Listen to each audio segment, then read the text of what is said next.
Baik Ibu, baik, bismillahirrahmanirrahim, selamat siang. Sebelumnya saya mengucapkan terima kasih kepada Pak Abduh dan tim yang sudah memberikan kesempatan untuk PT Wijaya Karya, kemudian juga kepada Bapak Ibu yang lain, mohon izin dan salam kenal Pak dari saya Muhammad Iqbal. Kemudian izinkan saya memaparkan presentasi kami dari PT Wijaya Karya, yaitu terkait dengan penerapan Lean Construction dan peningkatan Lean Maturity Level. Kemudian eh, ini singkatnya saya Pak, saya dari Mechanical Engineer, kemudian sudah ke RIS dan lain-lain. Nah, saya masuk di Wika di tahun 2012. Nah, mungkin next aja Pak Budi, biar langsung lanjut. Baik, berikut outline yang akan kami bawakan, yaitu eh, pertama perkenalan siapa kami, lini bisnis kami, dan mungkin secara singkatnya, kemudian kami akan masuk ke strategi penerapan kami, kemudian beberapa data dan kendala yang kita alami, kemudian rencana tindak lanjut kami. Next, Pak Budi.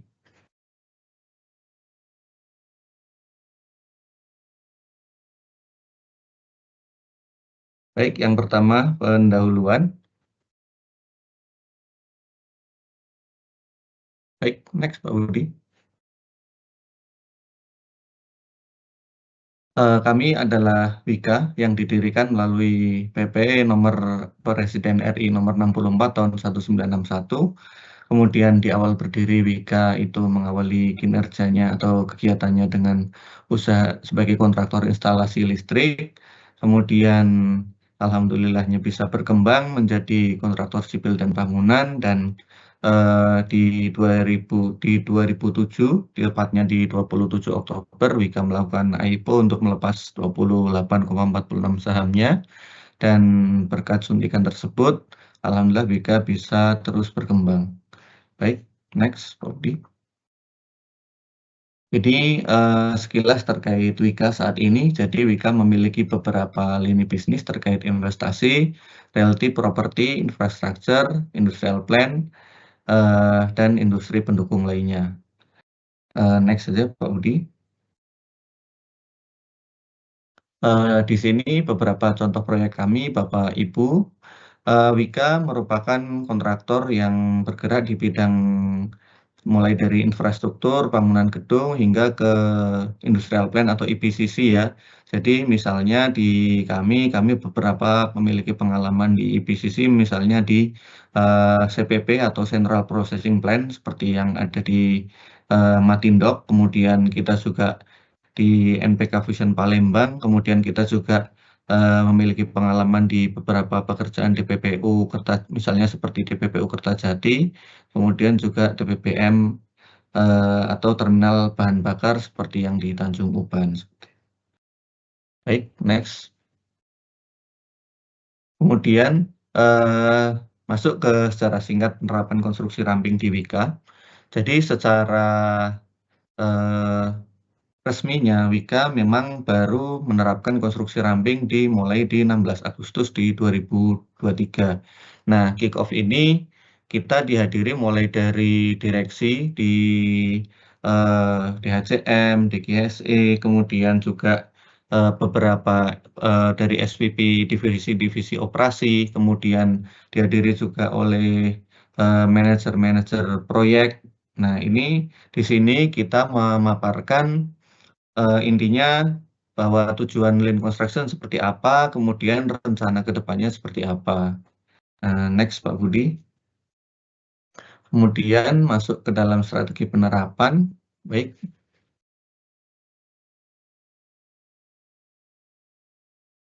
Kemudian di kondisi awal sebelum penerapan, jadi sebenarnya secara sebelumnya, sebelum kami menerapkan secara resmi di 16 Agustus tadi, sebenarnya Wika juga sudah pernah mengerjakan proyek New Condensate Storage Tank di British Petroleum. Nah, di sini Wika mulai mengenal Lean Construction sebenarnya dari sisi LPS-nya dan lain-lain. Nah, mungkin yang saya bahas lebih lanjut adalah penerapan di Wika sebelum 16 Agustus itu. Jadi sebelumnya kita dibentuk tim kecil untuk menyiapkan penerapan yang terdiri dari 4 orang. Kemudian kita berdiskusi kepada divisi-divisi operasi yang ada di Wika, misalnya di infra, divisi gedung, divisi EPCC. Nah, kita menjangkau ke proyek-proyeknya sehingga lebih bisa ditangkap oleh tim-tim yang ada di divisi dan di proyek. Nah, dari sini kita mulai memaparkan tujuannya seperti apa, kemudian nanti hasil yang diharapkan seperti apa. Nah, mungkin next Pak Budi. Kemudian kami di pilot project kami yaitu eh, di sini ada roadmap-nya. Kemudian dari roadmap ini kami membagi ke dalam 5 pilot project dan 52 non-pilot project di 2023 setelah deklarasi tadi. Jadi yang pertama karena kami masih di tahap awal, 5 pilot itu untuk menerapkan secara penuh konstruksi ramping yang kami susun dan selanjutnya di yang 52 itu masih selected atau pengenalan. Namun di setelah tahun 2024 semua proyek yang ada di Wika sudah melakukan penerapan Lean Construction secara penuh. Nah, kemudian di tahap-tahap selanjutnya kita juga sudah merencanakan untuk sinkronisasi tools seperti yang tadi disampaikan juga oleh bapak-bapak sebelumnya. Kita saat ini juga sedang berusaha untuk sinkronisasi antara eh, BPS dan ke Lean Construction dengan BIM-nya seperti itu Bapak Ibu. Nah, kemudian kita juga punya harapan untuk di tahun 2026 Wika bisa menjadi best implementation di Lean Construction dan BIM di Southeast Asia. Demikian, monggo dilanjut Pak Budi.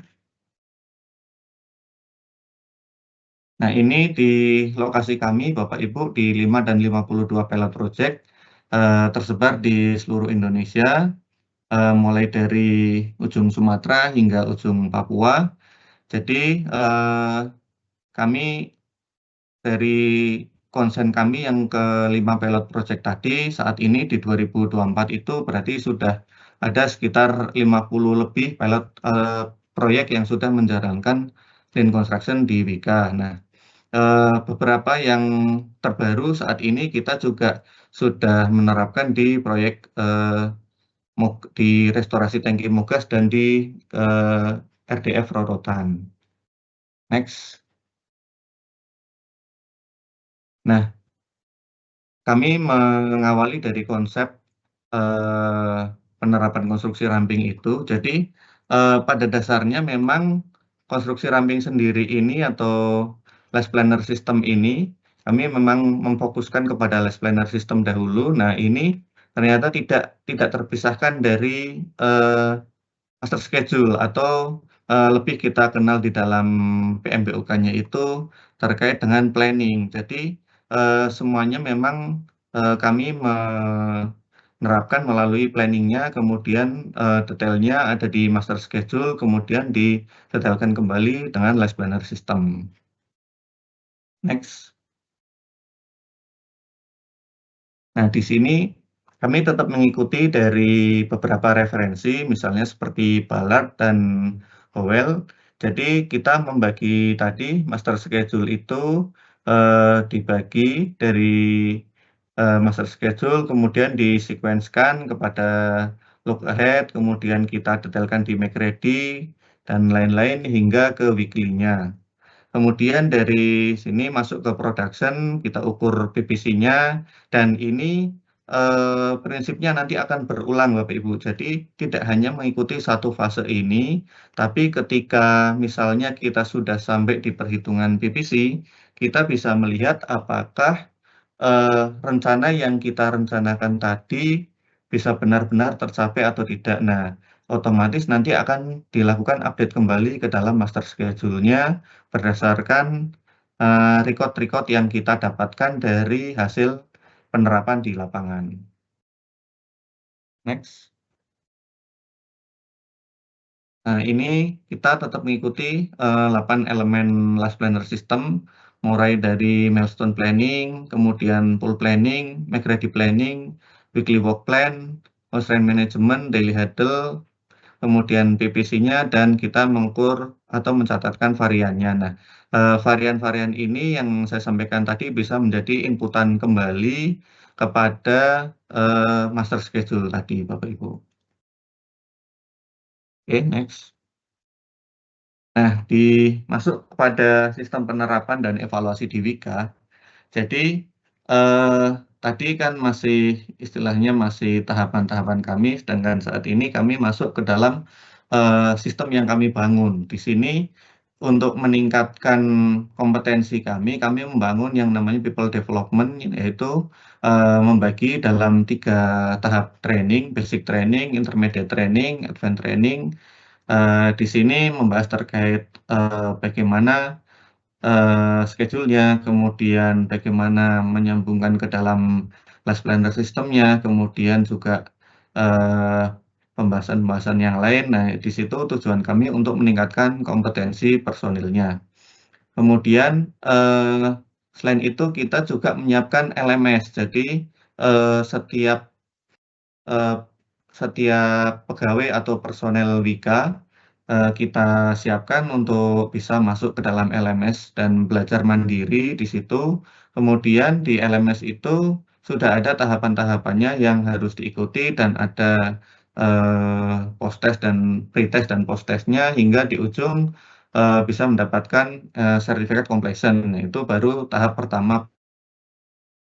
Nah, kemudian nanti dari situ kita juga eh, menerapkan dashboard, jadi project integration dashboard. Nah, data-data yang tadi yang kami himpun dari masing-masing proyek itu nanti akan ditampilkan di dalam project integration dashboard. Nah, data-data yang kami peroleh setiap minggunya diukur dari Lean Maturity Level. Nah, di sini eh, kami menggunakan 6 level, yaitu dari level 0 hingga level 5, mulai dari tidak peduli, peduli, belajar, kompeten, pengajar, dan berinovasi. Nah, di salah satu people development yang kami bangun adalah untuk meningkatkan kompetensi-kompetensi personil terkait maturity level ini. Baik, next. Nah, kemudian secara singkatnya, memang penerapan konstruksi ramping dalam hal ini LPS itu memang ada dampaknya, yaitu misalnya di schedule proyek ini ahead. Kemudian peningkatan performa terkait biaya tidak langsung, biaya langsung, mitigasi risiko, dan lain-lain. Nah, ini bisa dilihat dari contoh proyek ini bisa terlihat cukup signifikan setelah menerapkan LPS. Namun mungkin nanti juga saya sampaikan ternyata memang tidak semuanya seperti ini. Jadi masih ada beberapa anomali-anomali yang ada. Next. Nah, berikut contoh anomali yang ada. Jadi memang kita juga dari poin-poin LPS tadi kita terapkan, kemudian daily huddle-nya juga kita rutinkan, PPC-nya itu eh, sudah mendekati 100, tapi kenyataannya schedule-nya masih ada yang delay. Nah, seperti itu kita juga cek lagi apakah tahapan-tahapan yang dilakukan proyek ini apakah sudah benar sesuai atau masih ada yang belum sesuai. Nah, dari situ kita lakukan check and recheck seperti itu, Bapak Ibu. Next. Nah, beberapa kemudian dari yang dampak dan anomali tadi, ya memang kita tidak bisa langsung menarik kesimpulan, hanya saja kita menangkap beberapa kondisi yang ada, misalnya, jadi sebagian proyek itu mengasumsikan proyek itu escope itu sebagai schedule, jadi itu tidak bisa langsung kita pakai masuk ke dalam LPS. Kemudian sebagian lagi juga menganggap membuat last planner itu belum merujuk kepada master schedule, jadinya belum sinkron. Kemudian beberapa yang lain lagi terbatasnya pengalaman personil dalam penerapan konstruksi ramping. Dan terkadang masih ada yang belum mau mencatatkan root block-nya. Kemudian next. Kemudian rencana tindak lanjut kami. Next, Pak. Nah, di sini kami memulai training untuk people development-nya dari mulai basic, intermediate, advance tadi. Nah, ini kita juga menyiapkan programnya. Kami memberikan pelatihan, kemudian selama penerapan juga kami melakukan pengawalan. Nah, diharapkan nanti hasilnya adalah kompeten. Nah, poin-poinnya yaitu dari basic tadi, apa-apa saja yang perlu diperlukan dalam mendefinisikan sebuah proyek. Kemudian di poin intermediate ini, kita juga menerapkan schedule health seperti yang tadi dibawakan oleh Bapak sebelumnya. Kita menggunakan Oracle Health. Jadi di Oracle Health ini schedule-nya kita cek terkait dengan kesehatannya, maksudnya kesesuaiannya. Apakah secara teknikalnya schedule ini sudah memenuhi atau belum. Nah, setelah di sini baru logiknya juga dicek, baru nanti di advance kita juga masuk ke dalam lean construction-nya atau LPS-nya. Nah, di situ kemudian diterapkan, kemudian selama beberapa waktu, misalnya 1 bulan, kita periodik kita lakukan pengecekan. Nah, di mana hasilnya adalah kompetensi dari tim atau personel proyek. Nah, outcome-nya yang pengen diharapkan adalah schedule-nya ahead, kemudian peningkatan performa proyek terkait biaya langsung, dan tentunya dengan adanya less planner itu kita juga bisa memitigasi risiko. Jadi misalnya dalam cyclic look ahead-nya itu atau dalam misalnya beberapa jangka waktu yang akan datang, kita bisa melihat bagaimana risiko yang mungkin terjadi dalam proses-proses konstruksinya. Baik, Pak, Next. maaf, 4 menit lagi, Pak. Oh, baik, Pak Budi. Kita juga melakukan menjelaskan kepada tim-tim proyek bahwa eh, untuk terkait pencegahan fake lean atau lean palsu. Jadi, lean palsu adalah ketika seorang mengatakan atau menerapkan lean di lokasi kerjanya atau di proyeknya, padahal sebenarnya belum menerapkan. Nah, berikut beberapa indikatornya ya. Jadi kita mengingatkan kembali terkait prinsip-prinsip Lean Construction. Yang pertama misalnya seperti respect for people, itu juga kita terapkan kepada seluruh organisasinya. Kemudian terkait komitmennya terhadap nilai-nilai Lean. Kemudian tidak hanya fokus kepada pemotongan biaya, tapi kita eh, harus tetap pada kualitinya. Jangan melupakan tetap 3 yaitu biaya mutu waktunya. Kemudian kepatuhan terhadap tools Lean yang kaku tanpa memahami konsep dasar. Jadi tidak memahami konsepnya misalnya kenapa sih dibuat sequence harus 4 week look ahead atau 6 week look ahead seperti itu. Nah, itu kan semua ada konsepnya. Kemudian kita juga harus menerapkannya itu dengan melibatkan seluruh tim. Jadi tidak bisa hanya separuh-separuh. Baik, next. Baik, demikian yang dapat saya sampaikan. Kurang lebihnya mohon maaf. Terima kasih atas kesempatan yang diberikan.